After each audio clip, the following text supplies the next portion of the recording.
Welcome back Sanu and షుల్గాస్. US నుంచి Dubai వచ్చాము. ప్రజెంట్ దుబాయ్ ఎయిర్పోర్ట్లో ఉన్నాము. ఒక 2 అవర్స్ టైం ఉంది ఇక్కడ. 2 అవర్స్ తర్వాత మా ఫ్లైట్. సో 2 అవర్స్ ఉంది కదా, మంచిగా షాపింగ్ చేయొచ్చు, దుబాయ్ ఎయిర్పోర్ట్ అంతా చూడవచ్చు, అవసరమైతే బయటకు వెళ్ళొచ్చు అని ఏమేమో అనుకున్నాము. బయటకు వెళ్ళే ఛాన్స్ అయితే లేదంట. కానీ కనీసం దుబాయ్ ఎయిర్పోర్ట్ అన్న కరెక్ట్గా మొత్తం చూద్దామంటే అంత టైం లేదు అసలు. ఎందుకంటే ఫ్లైట్ దిగినప్పటి నుంచి వెహికల్ తిప్పుతూనే ఉన్నారు. అసలు ఇంత పెద్దగా ఉందని నేను అస్సలు అనుకోలేదు. వెళ్ళే ముందు లండన్ ఎయిర్పోర్ట్ నుంచి వెళ్ళాము. నైట్లో కదా, ఇంకా ఫస్ట్ టైం యూఎస్ వెళ్తున్నాం, అంత బాధలో అలా ఉండి ఆ ఎయిర్పోర్ట్ కూడా సరిగా చూడలేదు. అక్కడ కూడా కనెక్టింగ్ ఫ్లైట్ బస్సులో తీసుకెళ్ళి కనీసం ఒక 1/2 అవర్ జర్నీ చేసి ఉంటాం బస్సులోనే. సేమ్ ఇక్కడ కూడా అదే అవుతుంది. ఈ వెహికల్లో ఎంతసేపు తిరిగినాం, కనిపించే వరకే చూసుకుంటూ వెళ్తున్నాం, దిగి చూడలేకపోయాము. దుబాయ్ ఎయిర్పోర్ట్ అంటే పెద్దదే కానీ మరి ఇంత పెద్దది అనుకోలేదు. ఎందుకంటే నాకు ఫస్ట్ టైము. తిప్పేసి ఒక మినీ ట్రైన్లో కూర్చోబెట్టారు. ఇండియాలో మెట్రో ఎక్కినట్లు అనిపించింది. ఇది అంటే ఈ ట్రైను క్లోజింగ్ బాక్స్ నుంచి వెళ్ళిపోతుంది. బాక్స్ అంతా క్లోజ్ ఉంది, మిడిల్లో వెళ్ళిపోతుంది.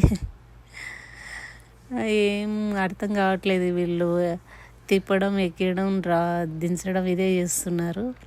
ఎయిర్పోర్ట్ అంతా తిరుగుతూనే ఉన్నాము. అసలు ఏమి చూసినట్లు కూడా అనిపించలేదు టైం లేక. ఎందుకంటే 2 అవర్సే ఉంది కాబట్టి అక్కడ వరకు వెళ్ళాలని వీళ్ళు ఫాస్ట్గా మమ్మల్ని తీసుకొని వెళ్తున్నారు.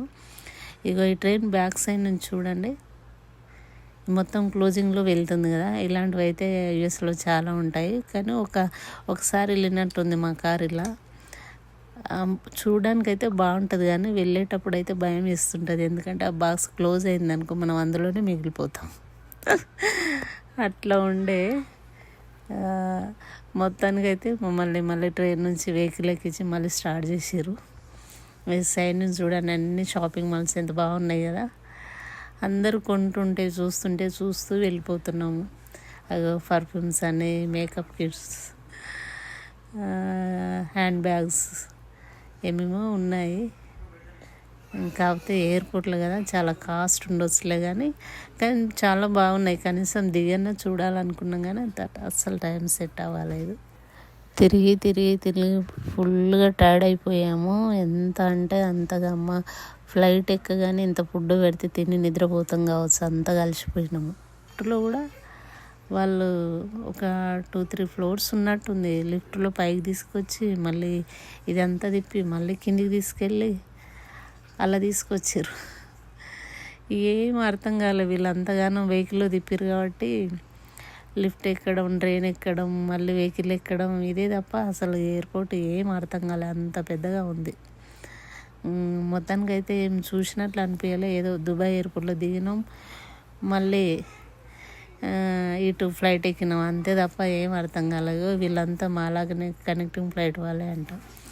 ఇక సైడ్కే మెక్డొనాల్డ్గా అనిపించింది. ఫ్లైట్లో పిల్లలు ఫుడ్ తినలేరు కదని వాళ్ళ కోసం కొన్ని స్నాక్స్ తీసుకున్నాము. ఆ లైను మా ఫ్లైటే, మేము కూడా వెళ్ళి ఆ క్యూ కట్టాలి. మొత్తానికి అయితే ఫ్లైట్ ఎక్కినాం. ఫ్లైట్ ఎక్కగానే శ్రీలీల మేడం దర్శనం ఇచ్చారు. ఈమె హీరోయినే కానీ చాలా సింపుల్గా అనిపించింది, చాలా బాగా మాట్లాడింది. హీరోయిన్ అనే గర్వం కూడా లేదు. మొత్తానికైతే ఇండియా వచ్చేసామండి. చాలా హ్యాపీగా ఉంది. దాదాపు 2 ఇయర్స్ తర్వాత కదా, ఈ ఫీలింగే వేరు ఉంటుందండి. అసలు పుట్టినింటికి వచ్చినట్లు అనిపిస్తుంది.